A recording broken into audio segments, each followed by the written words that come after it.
오늘 하나님 말씀 함께 나누겠습니다. 누가복음 19장 11절에서 13절 말씀입니다. 우리 함께 합독하겠습니다. 시작. 그들이 이 말씀을 듣고 있을 때에 비유를 더하여 말씀하시니 이는 자기가 예루살렘에 가까이 오셨고 그들은 하나님의 나라가 당장에 나타날 줄로 생각함이더라. 이르시되 어떤 귀인이 왕위를 받아 가지고 오려고 먼 나라로 갈 때에 그 종 열을 불러 은화 10문화를 주며 이르되 내가 돌아올 때까지 장사라 하니라. 아멘. 우리가 원래는 이제 이야기를 쭉 봐야 되는데 집에 가서 또 다 읽어보시기 바랍니다. 아니면 지금 보셔도 되고요. 뒤에 있는 이야기까지 다 함께 하고자 하는 겁니다. 그런데 이제 시간 관계상 조금 앞에 부분만 우리가 보았습니다. 2주 전 말씀 기억하십니까? 예수님이 하신 설교 가운데 가장 많은 주제가 뭐라 그랬죠? 하나님 나라에 대한 이야기. 그래서 하나님 나라는 천국은 비유로도 이야기하시고 때에 대해서도 이야기하시고 들어가는 조건에 대해서 또한 하나님 나라가 우리 가운데 어떻게 풍성해지는가 이런 부분에 대해서 또한 얼마나 그 가치가 큰가 여러 가지 측면에 있어서 하나님 나라에 대해서 예수님은 계속해서 말씀하고 계시더라라는 거예요. 또한 우리가 좀 더 구체적으로 요한계시록을 통해서 정말 천국이 어떠한 곳인가 어떻게 생겼고 또한 뭐라라고 하나님이 말씀하시고 보여주시는가에 대해서도 우리가 잠깐 보았어요. 그래서 정말 그곳이 얼마나 찬란하고 아름답고 어찌 보면이 아니죠. 성경에서 그렇게 말씀하시죠. 정말 아픔도 슬픔도 눈물도 없는 곳. 우리 주님이 우리에게 빛이 되시고 우리를 품어 안으시는 그곳. 주님과 영원히 함께하는 그곳. 그게 바로 천국이더라라는 거예요. 그래서 오늘도 우리가 주님과 함께하는 그 천국의 삶을 연습해 가고 하나님과 동행해 나가기를 원합니다. 바울이 그런 이야기를 해요. 내가 이 세상과 저 세상 사이에 끼었다라고 자기를 표현을 하면서 오히려 내가 쉽게 말해서 빨리 죽어서 주님 곁으로 가는 게 내가 더 나에게 오히려 유익이라고 이야기를 합니다. 그게 무슨 말이냐면 환상 가운데 하나님 보여주신 그 놀라운 세상을 보고 났더니 야 영적인 세상이 지금 내가 살고 있는 이 고단한 세상과 비교할 수 없도록 너무나 주님이 만드신 완전한 그 나라는 너무나도 멋있더라라는 거예요. 내가 오히려 하루라도 빨리 주님 곁에 가는 게 내게 오히려 유익이라 내가 그러고 싶어. 환상 가운데 주님을 만났더니 돌아오고 싶질 않아요. 이 세상에 사는 곳 이렇게 말하면 말이 좀 위험한데 아무튼 이 세상보다 그 세상이 너무나도 좋더라라는 거예요. 한번 봤더니 이제 다시 컴백하고 싶지가 않더라라는 것이죠. 그런데 바울이 거기에 한 가지 이야기를 더합니다. 그런데 내가 지금 이 세상 가운데 이렇게 있는 것은 너희를 위함이라라는 이야기를 해요. 다시 말해 무슨 말일까요?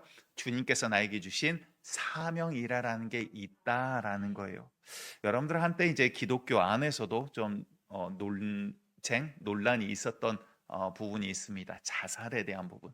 누군가는 어찌 보면 악한 영에 끌려서 또한 죄 가운데 있다가 어떠한 고뇌 가운데 있다가 스스로의 삶을 끊는 자들도 있어요. 그런데 이제 신학자들 여러 가지 학문을 공부한 분들이 질문들이 이제 던집니다. 그러면 정말 뭐 전시라든가 죽을 수밖에 없는 상황, 또 죽어야만 하는 상황, 뭐 여러 가지 이런 상황들을 가정을 하기도 합니다. 그리고 또한 그런 가운데 한 가지 문제가 생기죠. 예수님을 잘 믿는 것 같았던 한 목사님이 목숨을 끊는 사건이 있었어요. 그래서 그러면 야 우리가 이분의 설교를 듣고 우리가 은혜를 받았는데 우리가 구원을 받았는데 내가 예수를 믿기를 시작했는데 그런데 이분이 지옥에 갔다라고 이거에 대한 상충들이 생겼더라라는 거예요. 여러분들 어떻게 생각하십니까? 주님의 백성이 되어서 하나님 만나고 나면 여러분들은 어떨까요? 진짜 내가 하나님 만나면 정말 세상의 말로 표현할 수 없는 기쁨이라는 게 있어요. 다른 어떠한 조건이 아니라 그냥 주님을 만났다. 주님을 내가 인식했다라는 것 자체만 주님이 나를 지금 바라보고 계신다. 나와 함께 하신다는 것만으로도 정말 형언할 수 없는 기쁨을 경험하게 되더라라는 거예요. 그런데 여러분들 성령에 충만한데 오늘 막 하나님께서 주신 은혜 받았습니다. 그렇습니다. 하나님 내 삶 가운데도 주님 바라보시고 역사하시군요. 내가 주님 앞에 살아가겠습니다. 막 이런 소망과 안에 막 뜨거움을 가지고 예배 끝나고 나가면서 야 오늘 성령 충만하니까 오늘은 제일 높은 데 올라가서 뛰어내려야지 이런 사람이 있을까요? 없어요. 왜 그럴까요? 여러분들 악한 영이 그만큼 치밀하게 잘 믿는 것 같지만 그 마음을 붙잡고 어느 순간 우리를 확 끌어내리고 스스로의 생명을 끊게 함으로 하나님으로부터, 다시 말해 하나님이 정하신 삶도 아니고 하나님이 정하신 기간이 아니라 하나님께서 주신 이 생명이 나의 것이라는 교만을 가지고 스스로 자기의 생명을 해야 하는, 살인을 하는 그러한 일 가운데 우리를 속여나가는 마귀의 공격들이더라라는 거예요. 이야기를 하는 이유가 무엇입니까? 우리들의 삶과 또 우리들의 목적지가 분명히 있어요. 육신의 삶이 유한한 우리들의 존재, 다시 말해 죄 아래 놓였기 때문에 한 번 죽는 것은 사람에게 정하신 그 유한함이 우리 가운데 있더라라는 거죠. 오늘 본문에 대해서 잠깐 이제 또 살펴볼 텐데요. 오늘 본문은 우리가 잘 알고 있는 달란트 비유와 비슷합니다. 달란트 비유는 종 3세에게 5달란트, 2달란트, 1달란트를 주고 갑니다. 달란트 굉장히 큰 돈 단위예요. 이제 그거를 데나리온으로 6천 데나리온으로 이렇게 환산을 한다라든가, 아니면 금의 무게로 환산을 할 때는 적게 잡았을 때 지금 약 15억에서 많게 잡으면요, 금 무게가 34kg 정도가 1달란트거든요. 그러면 1달란트를 현재 금 시세가 많이 올라서 지금 시세로 무게로 계산을 하면 85억 정도 되더라고요. 그러니까 어마어마한, 감사합니다. 요즘 우리 충청도 분들 한 1조 이야기에도 안 놀래고 100억도 안 되는데 놀래주셔서 감사합니다. 아유, 뿌듯하고 너무나 좋습니다. 그런데 자, 중요한 건 뭐냐면 오늘은 달란트가 아니라 문화라는 다른 단위를 지금 이야기를 합니다. 그래서 종들에게 문화를 나눠줘요. 오늘 이야기는 조금 달란트와 달라요. 포커스도 조금 달라요. 그런데 또 비슷해요. 그런데 예수님이 하시고자 하는 이야기, 다시 말해 비유는 그 자체가 진실이고 사실이 아니라 우리에게 주고자 하는 메시지가 무엇인가를 오늘 가져가기를 간절히 축복드립니다. 오늘 이 이야기를 하는 배경은요, 예수님이 이제 여리고를 향해서 가신데, 여리고가 거의 다, 여리고래요, 예루살렘을 향해 가십니다. 그런데 이제 여리고라는 곳에서 예루살렘으로 이동하는 과정 가운데 이 이야기를 사람들과 나눠요.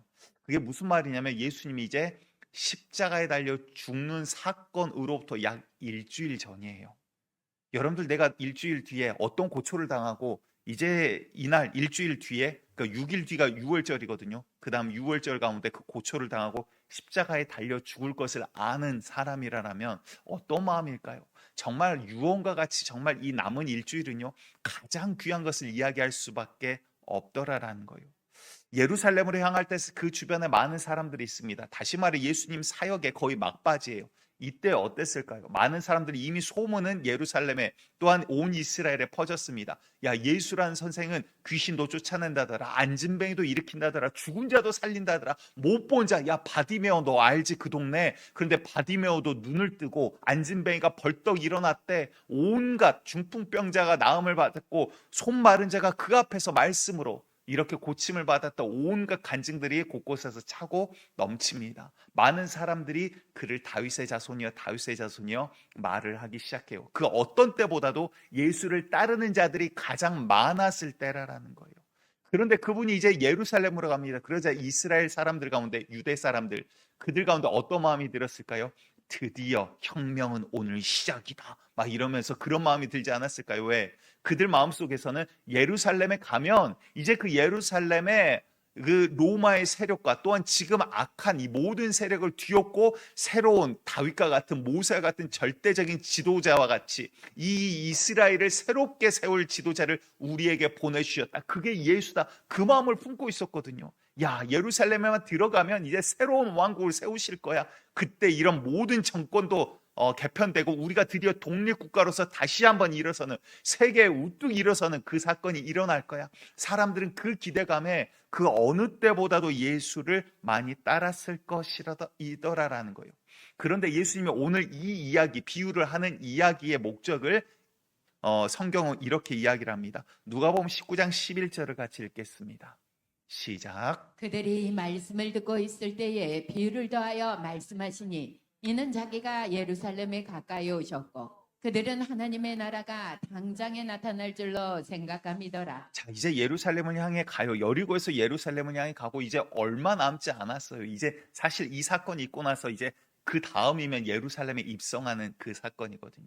그런데 예수님이 이 이야기를 하는 이유는요, 예루살렘에 가까이 오셨고 그들은 하나님의 나라가, 다시 말해서 그들이 생각하는 하나님의 나라인 거죠. 주님이 말씀하신 하나님 나라가 아니라, 예수님이 알고 예수님이 생각하는 그 하나님의 나라 통치가 아니라, 그들이 생각하는 나라는 과거의 영광을 회복하는 것. 하나님께서 놀랍게 적군들을 다 무찌르시고 이스라엘을 최대 강국으로 만드시는 것을 생각하고 있더라라는 거죠. 그 나라가 당장에 나타날 줄로 생각함이더라. 예루살렘에 가기만 하면 내일은 끝나는 거야. 지금 장사하고 있을 때가 아니야. 지금 뭐 하고 있을 때가 아니라 이제 마지막 날이야. 내일이 바로 혁명의 시작이요, 우리의 인생의 변천사가 시작되는 거야. 막 이러면서 그 주변을 따랐다라는 거예요.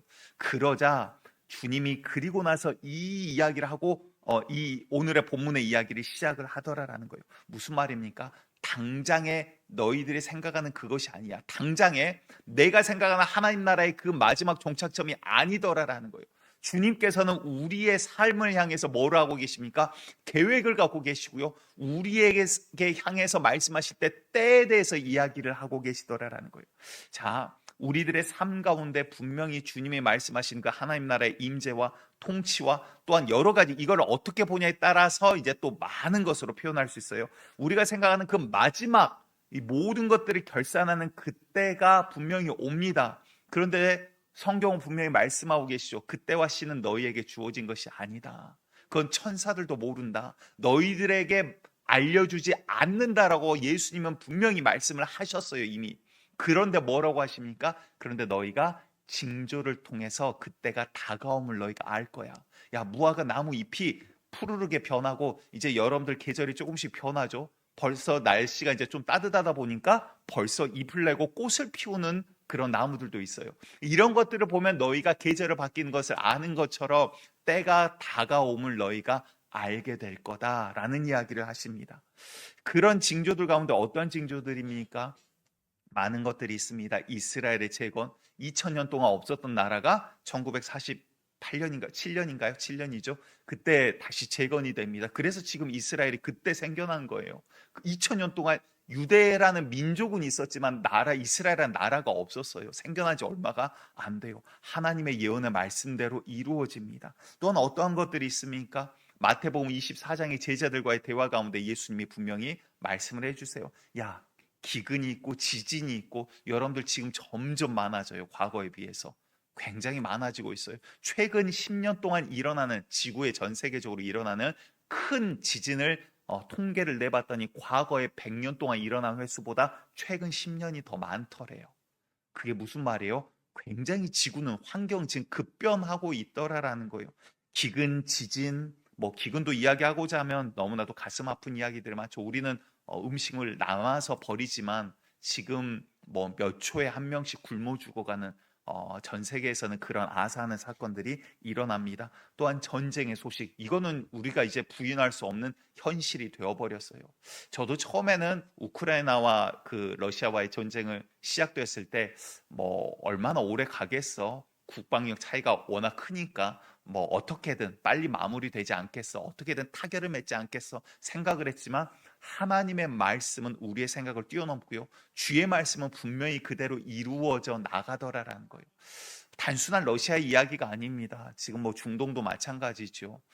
여러 가지 사건들이 있고 우리가 알지 못하지만 그 외에도요, 보이지 않는 곳에서 계속 우리나라의 뉴스로 나오지 않을 뿐이지 곳곳에서 전쟁의 소식이 지금 끊이지 않고 이어지고 있더라라는 거예요. 그런데 뭐라고 합니까? 야, 그런데 난리와 이런 소문들이 너에게 있지만 이것은 끝이 아니라 재난의 시작이야 라고 이야기를 하세요. 그럼 언제 끝납니까? 그런데 그와 동시에 어떤 일이 있냐면요, 복음이 땅끝까지 증거되어야 하리니, 모든 민족에게 증거되어야 하리니 그제야 끝이 오리라 말씀을 하십니다. 그게 뭘까요? 여러분들 이제 세상 어지러워요. 그 가운데도 발전하는 건 발전해요. 그런데 그와 동시에 무슨 일이 있냐면 복음도 더욱더 확장되어 나갈 거라는 거예요.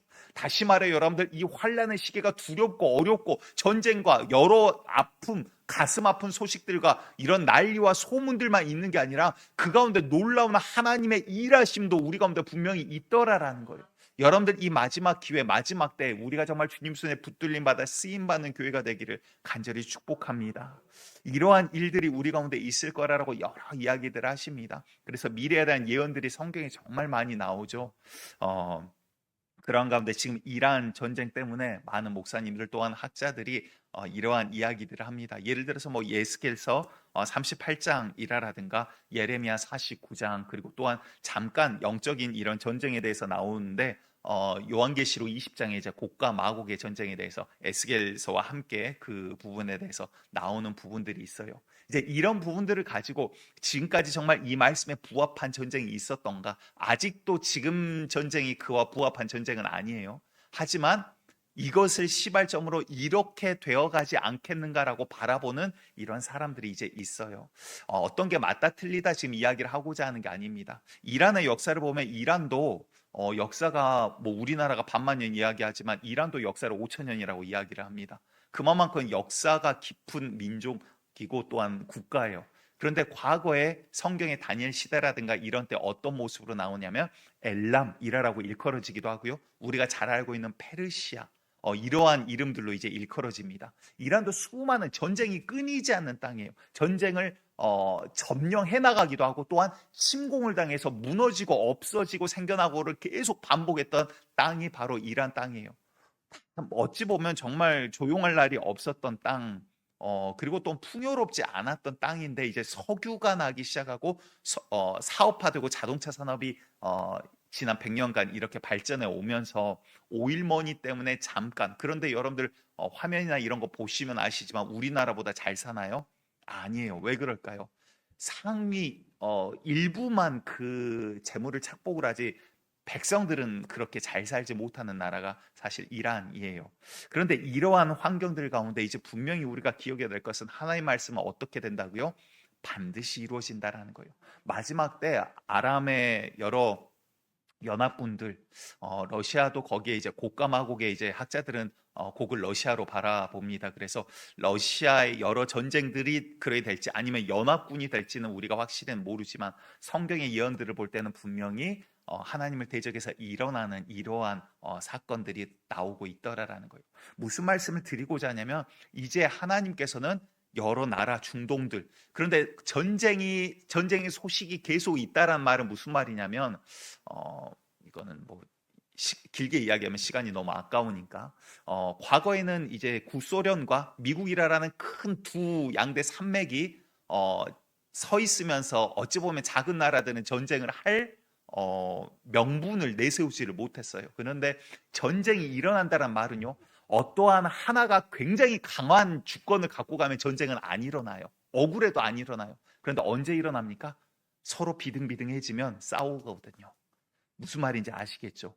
다시 말해서 지금 여러분들 전 세계가 어떻게 변해가고 있냐면 우리나라 지금 무기 수출하는 국가로, 그리고 전 세계 전차 수출량의 절반이 지금 우리나라 대한민국 전차래요.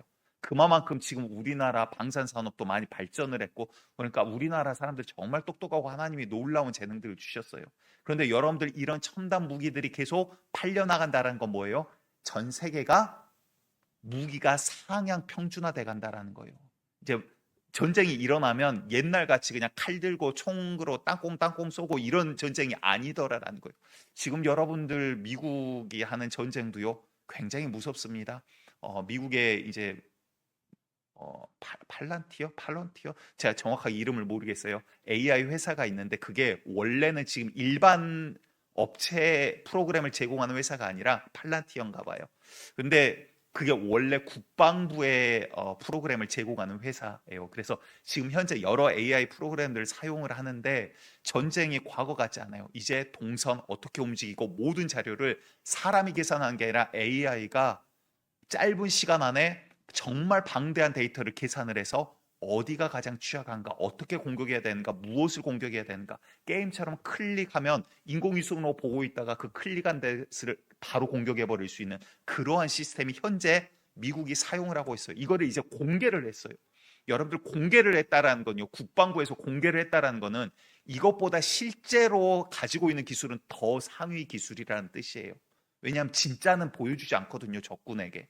그 말은 뭘까요? 지금 너무나도 무서운 시대가 이제 되어가고 있어요. 되어버렸고. 그런데 이걸 무슨 이야기를 드리고자 하냐면 이제 우리가 살아가고 있는 이 시대, 하나님이 마지막 때를 정말 기밀하게 준비하고 계시더라라는 거예요. 그 말은요, 방금 말씀드렸죠. 이렇게 준비되고 있는 무대 가운데 우리가 어떻게 쓰임 받아야 될까를 이제 우리가 깨어서 하나님 앞에 서나가는 시대가 되어야 돼요. 전과 같이 그냥 나 먹을 것 내가 어떻게 살까의 시대가 아니더라라는 거예요. 오늘 본문으로 다시 돌아옵니다. 오늘 본문 하시는 말씀은 그 마지막 때 이야기를 하는 것 같은데, 그런데 하나님 나라가 당장 임하는 것이 아니라 어떠한 비유를 들어서 어떻게 너희가 살아가야 될지에 대해서 말씀하고 계시더라라는 거예요. 다시 말해서 하나님께서 우리에게 오셔서 마지막 때가 임할 때가 오는데, 그때 앞서서 우리에게 주어진 시간, 기간이 있더라라는 거예요. 이거를 너희가 어떻게 걸어가야 될 거냐, 그거에 대한 말씀을 오늘 하고 계시더라라는 겁니다. 마지막 때라고 했더니 여러분들 이단 사이비들이 성경을 가지고 사기를 치는 사람들이 굉장히 많아집니다. 근데 이것조차도 성경에 나와 있어요. 마지막 때 내가 그리스도라, 여기에 그리스도가 있다, 저기에 그리스도가 있다, 너희는 사람의 미혹에 주의하라. 주님이 우리에게 이미 다 말씀해 주고 계시거든요. 과거에, 지금도 여러분들이 이단 과거보다 더 많아졌습니다. 그런데 뭐 예를 들어서 과거에 다미선교회라는 곳이 있었죠. 그래서 뭐 10월 28일 우리 주님 오신다, 세상 끝난다, 그때 예수님 임재하시고 심판이 일어난다, 그래가지고 외쳤던 게 뭐냐면, 그럼 뭡니까? 주님 앞에 주의 말씀대로 너 서나가야 되잖아요. 그러면서 뭐를 외쳤냐라면, 너희들 하나님 앞에 다 재산 드려. 그래서 그때 빚내서 재산 드리고 이런 사람들이 생겼어요. 이게 이단 사이비들이 쓰는 방법이라고요. 여러분들은 오늘 주님께서 하나님 나라의 임재를 이야기하시면서, 임하심을 이야기하면서 뭐라고 합니까? 이제 곧 세상 끝날 거니까 너희들은 모든 것 다 갖다 바쳐. 그 이야기가 아니에요. 세상 끝이 올 건데, 그러면 너희가 그 앞에, 그 결산에 앞서서 너희가 어떻게 살아갈 건가에 대해서 오늘 말씀해주고 계시더라라는 거예요. 다른 말로 하면요, 우리들의 삶 가운데 사명이 분명히 주어지고 있더라라는 것입니다. 오늘 본문으로 다시 돌아옵니다. 오늘 본문에 이렇게 이야기를 해요. 누가복음 19장 13절 우리 다시 한번 같이 읽습니다. 시작. 그 종 열을 불러 은하 열문화를 주며 이르되 내가 돌아올 때까지 장사하라 하니라. 아멘. 그 종 열을 불러서, 자, 10명을 불렀어요. 그리고 나서 열 문화를, 은화 열 문화를 그들에게 나눠줍니다. 그럼 뭐예요? 한 사람당 한 문화씩 나눠줬다라는 말이에요. 그러니까 달란트, 5달란트, 2달란트, 1달란트 나눠줬던, 이제 그것도 나중에 기회가 되면 한번 나누도록 할게요. 근데 그 나눠줬던 것과 또 다른 의미예요. 이거는 차등이 없이 그냥 똑같이 한 문화씩. 근데 한 문화를 계산을 하면, 달란트는 어마어마하게 큰 돈이었지만 한 문화는 물론 작은 돈은 아닙니다. 근데 한 문화는 약 1,000만 원에서 1,500 정도로 지금 생각을 하면 우리들에게 체감이 조금 가까울 것 같습니다. 그러면 달란트에 비해서는 너무나도 작은, 그러니까 수십억 단위를 나눠줬던 비율을 들었는가 하면, 이제는 10명에게 똑같이 한 1,000만 원 정도씩 나눠주고, 어떠한 사람이 왕위를 받기 위해서 여행을 떠나갔다 온다라는 거예요. 그러면서 뭐라고 하냐면, 내가 돌아올 때까지 뭐하라? 장사하라 하니라 라고 이야기를 해요. 여러분들 장사 잘 하시기 바랍니다. 하시는 일마다 정말 잘 되시기를 간절히 축복드립니다. 돈도 벌기 싫으세요? 이분들은 뭐가 목적인가를 모르겠네. 어떻게 해야지 이분들의 입을 열까요? 그런데 여러분들 무슨 말씀이냐면, 장사라는 게 그냥 돈 벌고 살아라 이야기가 아니에요.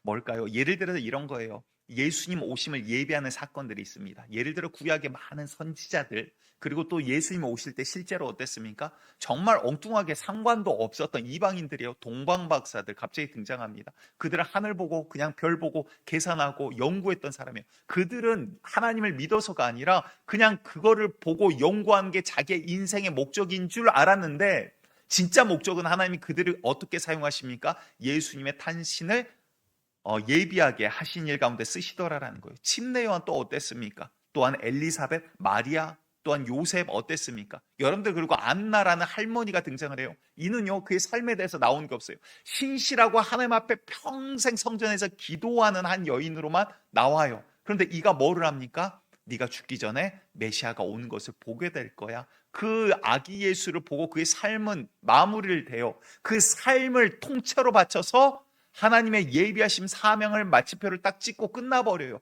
근데 그 삶은 그것만을 했을까요? 아니요. 일도 했다라고요. 그동안 먹고 자고 여러 가지 사람 간의 어떠한 관계도 있었고 선행도 했을 거고 어떠한 마음 아픈 일들도 있었을 거고 그의 삶에 온갖 것들이 다 있었지만 그의 삶을 통해서 주께서 이루고자 하는 일들이 있더라라는 거예요.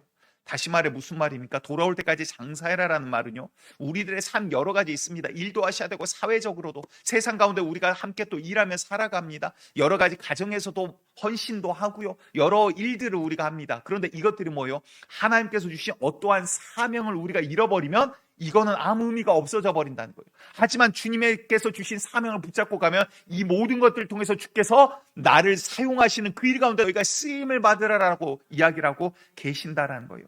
무슨 말일까요? 주님 오실 때까지 장사하라, 이 말은요, 세상 가운데 어떻게 우리가 살아가야 될지에 대해서 주님 오늘 이야기하고 계신 거예요. 그래, 너희가 생각하는 하나님의 나라에 그 나라가 올 거야. 그런데 당장에 너희는 임할 거라 생각하지만 그게 아니라 내가 지금 내일 예루살렘 가는데 그 예루살렘에 도착하면 끝나는 그 일이 아니라 너희들에게 주어진 임금이 잠깐 너희들 떠난 때가 올 거야. 갔다 올 텐데 그동안 너희가 어떻게 살아야 될지에 대해서 내가 지금 이야기하는 거야 라는 거예요. 여러분들, 우리가 그냥 목적 없이 걸어가는 삶이 아니기를 원합니다. 그런데 오늘의 이 말씀을 봤더니 우리의 삶이 예수 믿었더니 다 형통하고 잘되고 기도했더니 주님 다 들어주시고 그런 삶이 아니에요. 왜 그럴까요? 오늘 본문에 이제 이 다음 사건들입니다. 누가복음 19장 14절 우리 같이 읽습니다. 시작. 그런데 그 백성이 그를 미워하여 사자를 뒤로 보내어 이르되 우리는 이 사람이 우리의 왕됨을 원하지 아니하나이다 하였더라. 자, 이 귀인이 왕이 되고자 왕위를 받고자 여행을 떠나는데 갔다 오려고 가는데 그 백성이 그 땅의 백성이라는 거예요. 이 귀인이 살고 있는 그 땅의 백성, 이 백성들은 어떻습니까? 그를 미워해요. 좋아하지 않는데 무슨 말일까요? 야, 그럼 왕이 잘못했나 보다. 이 이야기가 아니라 뭐예요? 왕은 지금 절대자 하나님이에요. 우리 예수님이라고요. 그럼 뭐예요? 지금 세상이 하나님을 기뻐하지 않는데요. 그런데 그 가운데 뭐예요? 이 종들은 장사를 하고 있으라고 남겨놓고 갔다란 이야기예요. 여러분들, 우리가 살아가는 삶 가운데 내가 예수 믿었더니 사람들이 나도 사랑하고, 야, 성경의 말씀 그렇게 말씀하셨으니 하나님께 사랑받고 나 사람들에게도 사랑받고 세상에서도 사람들이 나를 다 좋아해주고 하나님에게서도 나는 이쁨받고 이러지를 않더라라는 거예요. 물론 하나님과 사람에게 사랑받지만 선한 하나님의 뜻 가운데 있는 자들은 물론 그러겠지만 세상은 우리를 미워하는 자들이 분명히 있더라라는 거예요. 아니요, 오히려 양 무리 가운데 염소가 있는 게 아니라 염소 울타리 안에 양이 있는 것 같은 모양이더라라는 거예요. 10명 종들에게 문화식을 나눠주고 한 문화식을 나눠주고 너희들은 나올 때까지 장사하며 기다려라 라고 이야기를 했는데 그들이 사는 땅의 백성들은 어때요? 그 사람이 왕이 된 것을 싫어하는 자들이더라라는 거예요.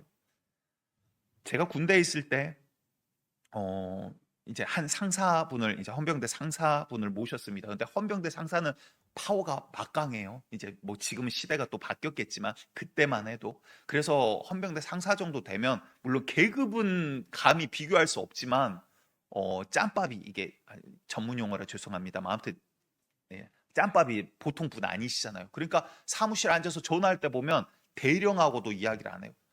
장성들, 장군들이랑 누구 장군 잘 있었어? 이러면서 통화를 하세요. 왜냐면 뭐 20대 후반 중사 정도만 돼도 수사관이거든요. 부사관들은 수사관 시험을 봐서 사건 때문에 대령이면은 사실 뭐 50대 후반 뭐 이런 분들이에요. 그러니까 어찌 보면 20대 후반인 중사 입장에서는 아버지 뻘이거든요. 그런데 피의자 신분으로 만나게 되면 수사관이기 때문에 대령에게도 반말로 해버려요. 그러니까 수사관의 파워가 군대에서 굉장히 셉니다. 그런데 이제 그분 밑에 이제 어찌어찌 이제 배치를 받아가지고 있게 되었어요. 근데 이제 그분이 참 교회도 다니시고 생긴 것 너무나 젠틀하게 잘생기시고 멋있는 분이시거든요. 근데 지금 이제 나중에 생각해 보면 그분 입장에서는 야, 정말 그럴 수밖에 없었겠구나라는 생각이 들어요. 왜냐면 딸이 한 명 있나 그랬는데 거기도 이제 유학을 보내고, 그러니까 군인 그 월급에서 아마 굉장히 절약하며 사셨던 것 같아요. 그런데 이제 보통 절약하는 게 아니라 굉장히 절약을 하시거든요. 그러니까 이제 세상 말로 정말 꼼꼼으로도 부족하죠. 이제 뭐 아무튼 그래요. 이제 그러다 보니까 같은 간부들끼리도 여기는 이제 파워가 세잖아요. 같은 간부들끼리도 앞에서는 아무 말도 못 하거든요. 근데 뒤에 가서는 이제 다른 간부들도 궁시렁궁시렁 대는 거예요. 너무 막 꼼꼼하니까. 꼼꼼이 아니라 일단 쫀쫀하니까. 예. 근데 이제 앞에서는 뭐라고 못 하는데 이제 거기에 직속 이제 병사로 제가 배정이 돼서 그분 아래서 이제 저는 일을 해야 됐으니까. 근데 저를 미워하는 건 아닌데 다른 간부들이 이 상사분한테는 대놓고 말을 못 하니까 지나가면서 저한테 에이 이래요. 무슨 일이십니까? 그러면 너 말고 네가 아버지 이러면서 지나가요. 그러니까 제 진짜 아버지가 아니라 이제 제가 모시고 있는 상사 이야기를 하는 거죠. 이제 이러한 모습들을 이제 제가 경험을 했어요. 근데 여러분들 이제 오늘 본문으로 가져와 볼게요. 왕의 종들에게 한 문화씩 나눠주고 한 1,000만 원, 1,500씩 나눠주고 나올 때까지 너희들이 이거 갖고 장사 좀 하고 있어. 그리고는 왕위를 받아가지고 오려고 갔어요. 그런데 그 땅의 백성들은 어떤다고요? 왕을 싫어해요. 그럼 어떨까요? 이 종들이 잘못해서, 종들이 미워서, 종들이 못나서가 아니라 뭐예요? 왕을 싫어하면요, 백성들은 종들이 좋게 안 보여요. 그 왕의 백성 신하들이 좋게 안 보인다라고. 그럼 어떨까요? 장사하는 거 쉽지 않아요. 그 땅 가운데서 이 종들이 주인 돌아올 때까지 살아가는 게 결코 만만하지 않더라고요. 여러분들 우리가 예수님 믿는데 세상 사는 게 쉽지 않은 이유가 여기 있어요. 주님께서 우리에게 마지막 결산의 때는 오지만 우리에게 기다리는, 우리가 살아가는, 우리가 어떤 환경 가운데 살아가야 될지 주님은 알고 계시지만 그 환경을 허락을 하시더라라는 거예요. 왜? 그 다음에 주님의 결산의 때가 분명히 오기 때문에 그렇다라는 거예요. 요한복음 15장 18, 19절에서는 이렇게 말씀을 하십니다. 우리 같이 읽습니다. 시작. 세상이 너희를 미워하면 너희보다 먼저 나를 미워한 줄을 알라. 너희가 세상에 속하였으면 세상이 자기의 것을 사랑할 것이나 너희는 세상에 속한 자가 아니요 도리어 내가 너희를 세상에서 택하였기 때문에 세상이 너희를 미워하느니라. 아멘. 무슨 말씀이신지 알겠죠? 무슨 말이에요? 내가 세상에서 사랑받는다면 내가 세상에 속했기 때문이래요. 그런데 내가 주님한테 속하면 주님을 미워하는 세상은 나도 미워할 거래요. 여러분들 세상 가운데 모든 사람들에게 우리가 사랑받으면 모든 것들이 형통하며 살아갈 수는 없습니다. 내 원대로 살아갈 수 없어요. 왜? 세상은요, 하나님을 미워하는 자들이 있거든요. 마귀의 자녀들이 있거든요. 그 자들이 하나님의 백성, 하나님의 자녀들을 기뻐하지 않을 거라는 거예요. 베드로전서 4장 12절에서도 사랑하는 자들아 너희가 너희를 연단하려고 오는 불시험을 이상한 일 당하는 것 같이 이상히 여기지 말고, 야, 우리의 형제들도 동일한 고난, 동일한 이러한 핍박들을 받는다. 이걸 이상하게 여기지 말라. 왜? 우리가 주께 속했으니 마귀에게 속한 자들이 우리를 미워하는 것이 당연한 일이라 라는 이야기를 하고 있습니다. 오늘 이 말씀은 아까 말씀드렸다시피 달란트 비유와 비슷한 부분도 있고 다른 부분도 있습니다. 다른 부분은요, 아까 말씀드린 것 같이 열종에게 열문화, 다시 말해서 어떠한 차등을 두지 않고 있더라라는 거예요. 그런데 같은 것은 무엇입니까? 우리의 삶 가운데 마지막은 분명히 오더라라는 거예요. 오늘 또 계속해서 읽습니다. 누가복음 19장 15절을 봤더니 이런 결말에 대해서 이야기를 하십니다. 시작. 귀인이 왕위를 받아가지고 돌아와서 은혜를 준 종들이 각각 어떻게 장사하였는지를 알고자 하여 그들을 부르니. 자, 다시 말해서 우리의 삶은요, 결산의 때가 반드시 도래하더라라는 거예요. 그냥 마음대로 살고 나서 그다음 아이고 기간 됐으니까 끝, 그냥 시간이 주어져서 마지못해 살아가는 인생이 아니더라라는 거예요. 뭔가 목적이 여러분들 있더라라는 거예요. 예수 믿는데 여러분들 목적을 모르시는 분들 주님 앞에 더 기도하고 주님 성경을 가지고 하나님 나를 지으신 목적이 무엇입니까? 구하시기 바랍니다. 왜? 주님께서 우리의 머리털까지도 세시 받았는데요. 그 말은 뭐라고요? 우리를 그냥 짓지 않으셨대요. 참새 한 마리도 2데나리온에 파는데 하나님이 허락하지 아니하시면 떨어지지 않는다. 들판의 풀도 꽃도 누가 키우느냐? 그런데 하물며 너희겠느냐? 하물며 여러분들 한 명이 이 땅 가운데 걸어갈 때 그냥 있는 시간, 그냥 있는 생명이 아니라 하나님의 놀라운 계획 가운데 우리가 걸어가고 있더라라는 거예요. 그렇다면 어떻습니까? 이제 결산할 때 주님께서 그들이 어떻게 장사했는지 묻는 장면이 그 다음 나와요. 이 시간이 이렇게 빨리 가는지 모르겠어요. 절반 왔는데 큰일 났습니다. 마지막 힘차게 달려가 보도록 할게요. 누가복음 19장 16절 봤더니 그 첫째가, 그러니까 첫 번째 종이 나와가지고 이야기를 합니다. 이르되 주인이여 당신이 한 문화, 쉽게 말해 1,000만 원 줬는데 나 1억 만들었어요. 1,500 주셨는데 1억 5천 만들었어요 하고 주인 앞에 드리더라라는 거예요. 이 종의 마음은 어땠을까요? 그 주인의 마음은 또 어땠을까요? 두 번째 종이 옵니다. 그리고 나서 저는 첫 번째만큼은 아니지만 5문화 남겼나이다. 야, 5배, 10배. 장사 굉장히 잘하는 꾼들이에요. 선수들이에요. 이분들은 대단한 분들입니다. 그런데 무슨 이야기입니까? 여기에 대해서도 사실 이야기하고자 하면 너무나 귀한 보물들이 너무나도 많아요. 여러분들, 우리가 그러면 야, 내가 본전이 얼마니까 그러면 내가 죽을 때까지는 재산 이만큼 만들어야지, 오늘부터 당장 가서 장사해야지, 그 이야기가 아니에요. 주님께서 지금 하신 이야기는 뭡니까? 우리들의 삶이 마지막 주님 앞에서 결산받을 때가 올 거라는 거예요. 그러면 우리들의 삶의 결산이 주님 보실 때 어떠한 열매들이 지금 맺혀질 건가에 대한 이야기를 지금 하고 계세요. 다시 말해서 주님께서는 한 문화씩 다 나눠줬는데 지금 너희들이 누군가는 주를 위해서 이렇게 걸어가고, 이게 말이 좀 표현이 좀 제가 부족해서 그런 거예요. 주를 위한다라는 거예요. 또 참 이게 설명이 필요한데, 그렇다고 내 삶 없이 막 이게 아니에요.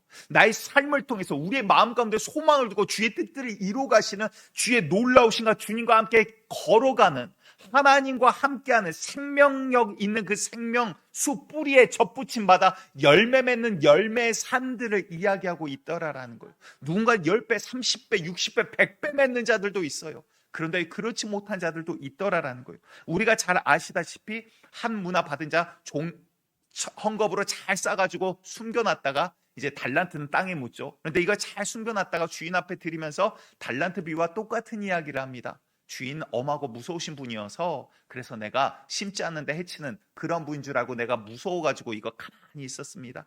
이거에 대해서도 이야기하고자 하면 할 이야기는 많지만 이 종은 거짓말하고 있어요. 그래서 주인이 이야기하죠. 야, 내가 그렇게 엄한 자인 줄 알았으면 네가 은행에라도 맡겨서 이자라도 붙였을 거다. 그런데 네 행동을 봤더니 너는 그게 아니야. 나와 상관없는 자야라는 이야기예요. 왜? 이거는 주인의 것이고 내 삶은 내 삶이니까. 여러분들, 우리들의 삶이 무엇을 향해 가고 있습니까?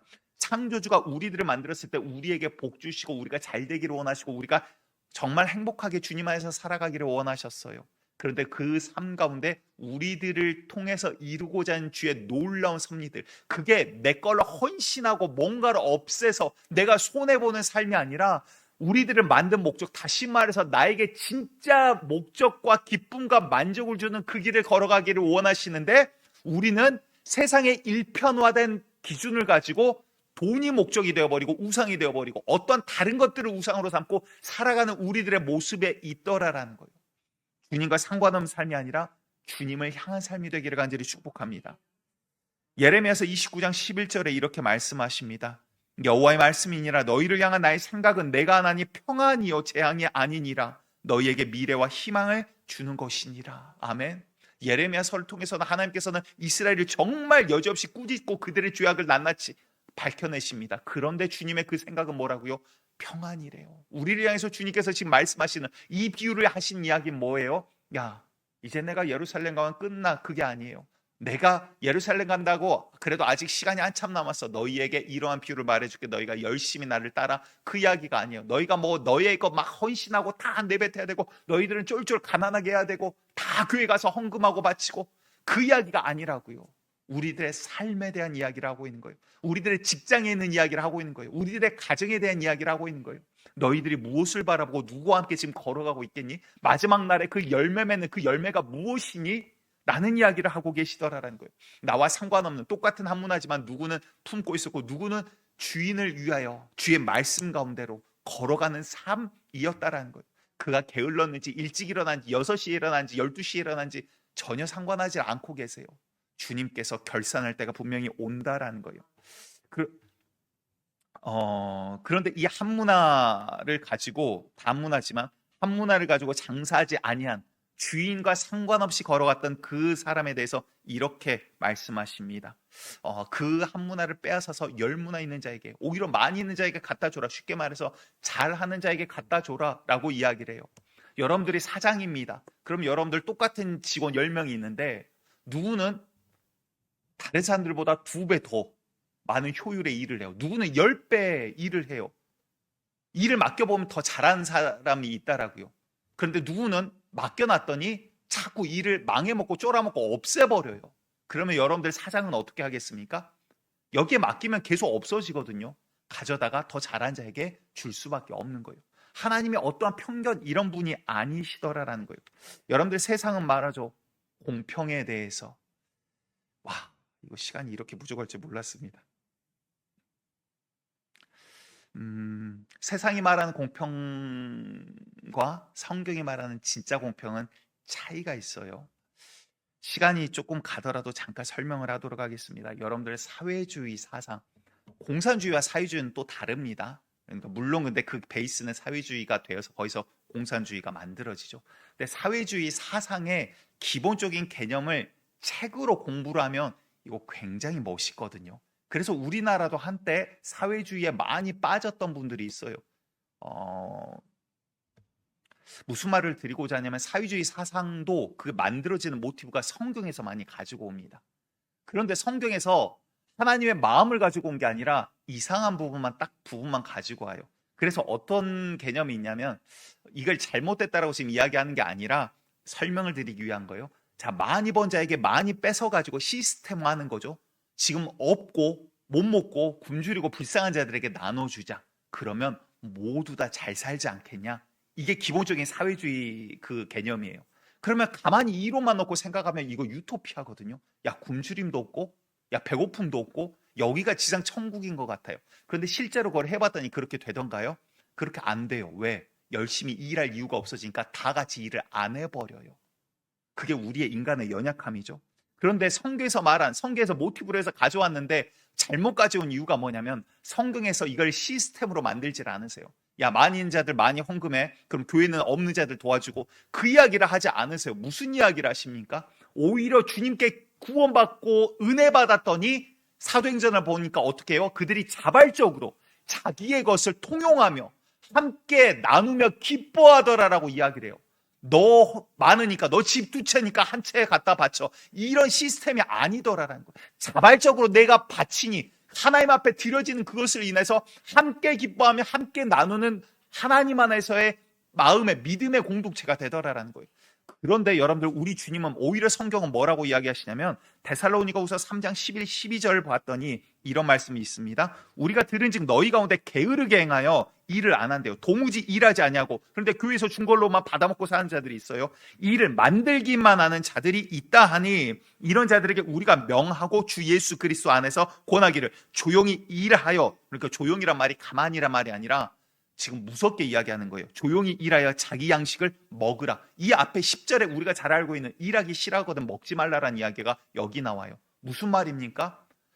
베푸는 것은요, 하나님께 은혜 받아서 내가 주님의 이름으로 베푸는 거예요. 그렇죠. 그냥 내가 주님 앞에서 하는 거예요. 그런데 받는 것을 당연하게 여기지 말라라는 거예요. 교회가 자선사업하는 단체가 아니라는 거예요. 자선사업도 하지만 은혜 받아서 주님의 이름으로 감사해서 하는 거지 그게 시스템이고 당연한 게 아니라는 거예요. 너희는 받으면 그걸 감사한 줄 알아라. 너희가 그냥 게으르게 받기만 하고 교회가 줘야지, 교회가 뭐 해야지, 야 믿는 사람들이 뭐 해야지, 예수 믿는다면서 나 안 도와줘. 그게 아니라는 이야기를 성경은 명확하게 하고 있더라라는 거예요. 시스템이 아니라 은혜로 이건 이루어지는 거지 시스템으로 있는 자들 거 뺏어서 없는 자들 나눠주는 그게 하나님이 원하신 나라가 아니야라는 이야기를 하시는 거예요. 자, 그러면 공평은 뭡니까? 우리 하나님 공평한 하나님입니까? 성경에서 우리 하나님 공평의 하나님이라고 이야기를 하십니다. 근데 어떻게 이야기하냐면 많이 안 나와요. 몇 군데 안 나와요. 예를 들어 이런 거예요. 시편 45편 6절을 봤더니 하나님이 주의 보좌는 영원하며, 하나님이여 주의 보좌는 영원하며 주의 나라의 재판하는 판단하는 그 지팡이는 공평한 균이다. 이렇게 이야기를 해요. 무슨 말이냐면 하나님이 공평한 하나님, 우리가 생각하는 공평, 쉽게 말해서 부족한 자에게 더 주시고 있는 자의 것을 뺏으시고 이런 하나님이 아니라, 그게 공평이 아니래요. 어떤 하나님입니까? 그의 판단과 그의 심판은 공명정대하다. 그 이야기를 하시는 거예요. 그게 무슨 말일까요? 오늘 본문으로 다시 옵니다. 오늘 본문 그 이후에 나온 거죠. 누가복음 19장 26, 27절에 주인이 이르되 내가 너희에게 말하노니 무릇 있는 자는 받겠고 없는 자는 그 있는 것도 빼앗기리라. 그 하나에 있는 것 빼앗아서 게으른 자의 것 뺏어서 열무나 있는 자에게 줘라. 그랬더니 그 다른 종이 이야기하는 거예요. 주인, 주인님, 이는 이미 10문화가 있나이다 라고 이야기를 해요. 이미 얘는 풍족합니다. 그런데 얘에게 왜 한 달란트 더 줍니까? 아니, 한 문화 더 줍니까? 라는 이야기예요. 주님 이야기하시죠. 무릇 있는 자는 받겠고 없는 자는 그 있는 것도 빼앗기리라. 하늘의 법칙입니다. 여러분들 사모하고 구하는 자는요, 없어서가 아니라 구하기 때문에 주님 더 채워주시는 거예요. 주의 말씀대로 살고자 하는 자는요, 더욱더 주님을 경험해 나가고, 기도하는 자는요, 주님의 놀라운 섭리를 더욱더 깨닫게 되는 거예요. 그런데 기도하지 않고 말씀 보지 않고 하나님 앞에 서가지 않고 주와 상관없이 내 삶만 열심히 살아가는 자는요, 점점 하나님의 은사와 은혜가 끊어져 가더라라는 거예요. 주님의 법칙은 명확합니다. 하나님은요, 있는 자에게 더 주신 하나님이에요. 주의 마음은요, 우리에게 더 주고 싶어 하세요. 여기에 우리가 시간 관계상 다 나누지 못했지만 10문화 남긴 종은 어떻게 됐습니까? 10고을을 맡아라. 10고을의 권세를 주시더라라는 거예요. 문화 10문화 해봤자 뭐 1억 얼마 돈이라고요. 그런데 10골, 마을 10개, 도시 10개를 맡겨버리세요. 우리 주님은 우리에게 주고 싶어하는 분이에요. 5문화 5골 맡아라. 더 주고 싶어하는 게 우리 주님의 마음이라고요. 그런데 우리의 마음은 어떻습니까? 자꾸 주님의 것, 내 것 내어놓고 내가 내 헌신하고 내 인생 내 거 하다 보니까 주와 상관없는, 그와 왔을 때 결산할 때 내어놓을 게 없는 삶으로 마귀를 따라 전락하고 있더라라는 거예요. 공평한 하나님이요, 에스겔서 33장 20절에 이렇게 말씀하십니다. 그러나 너희가 이르기를 주의 길이 바르지 아니하다 하는도다. 그들이 생각할 때 하나님의 말씀대로 하면 내가 손해보게 생겨서 이렇게 말을 한대요. 이스라엘 족속아, 내가 너희가 각기 행한 대로 심판하리라 하시니라. 하나님의 심판은 공평하다 지금 이야기해요. 너희가 지금 이쁜 척했다, 교회 오래 다녔다가 아니라 하나님 앞에서, 말씀 앞에 너희가 어떻게 살아가야 될지 누구도 여기에서 자유로울 자는 없다라는 거예요. 그런데 이런 심판받아야 될 죄인을 예수 그리스도 보혈의 은혜로 우리를 살리신 게 주님의 은혜더라라는 거예요. 자, 이제 말씀 정리하겠습니다. 시간이 좀 갔지만 여러분들이 이제 우리에게 주시는 이 말씀이 뭡니까? 여러 가지 정말 우리에게 깨닫게 하시는 말씀들, 포인트들이 정말 많아요. 우리들의 삶은요, 결코 순탄치 않아요. 왜? 왕이 임금되는 것을 싫어하는 백성들 사이에 그 종들을 남겨놓고 가셨거든요. 그 기간이 우리에게 분명히 있다라고요. 그러면 우리가 어떻게 살기를 그 왕 원하십니까? 왔을 때 결산을 할 건데, 정말 그런 환경 가운데 누가 정말 충성되게 살 자냐, 그 이야기를 우리에게 묻고 계시더라라는 거예요. 여호수아가 하나님 앞에 충성하였습니다. 그러자 주님께서 모세 입술을 통해서 여호수아에게 축복하기를 네가 밟는 땅을 여호와 하나님께서 다 주실 거다 그래요. 정말로 10문화 갖고 있는 자는, 번 자는요, 10고을을 하나님이 주시더라라는 거예요. 또한 아브라함에게 하나님이 이렇게 약속하십니다. 느헤미야 9장 8절인데요. 그의, 아브라함의 마음이에요. 아브라함의 마음이 주 앞에서 충성됨을 보시고, 주님이 그가 충성됨을 보시고 아브라함과 언약을 맺기로 이 여러 지파들, 여러 족속들이 있는 땅을 내가 너의 후손에게 주겠다 약속을 해주시더라라는 거예요. 주님의 말씀은 정말 그대로 이루어져요. 그냥 과장과 비유가 아니라 이보다 더 큰 것을 하나님께서 아브라함에게 약속해 주셨고요. 그 약속 때문에 이스라엘 백성이 아무리 못난 짓을 해도 약속을 반드시 지키셨던 분이 우리 하나님이시더라라는 거예요. 다니엘도 충성되니 그에게 놀라운 것들을 보여주시고, 다윗도 주의 이 충성의 성품을 알고 나와 함께할 자들 내가 뽑는데 어떠한 자들을 뽑는다? 충성된 자들을 뽑는다 이야기를 하더라라는 거예요. 잠언에서 이렇게 이야기합니다. 우리 한 절 같이 읽습니다. 잠언 25장 13절 시작. 충성된 사자는 그를 보낸 이에게 마치 추수하는 날의 얼음 냉수 같아서 능히 그 주인의 마음을 시원하게 하느니라. 아멘. 여러분들, 충성된 사자, 충성된 종은요, 그 주인의 마음을 시원하게, 여름에 정말 얼음 그 냉수같이 시원하게 해드린대요. 여러분들, 마지막 한마디만 하고 이제 마무리합니다. 우리 노은교회가 정말 주의 마음을 시원하게 해드리는 충성된 교회 되기를 간절히 축복합니다. 결산의 때는 이제 옵니다. 그때 우리가 어떻게 나아갑니까? 주여, 아버지, 주의 마음을 시원하게 해드리는 주의 종 되기를 원합니다. 그게 오늘의 우리 기도가 되기를 간절히 축복드리겠습니다.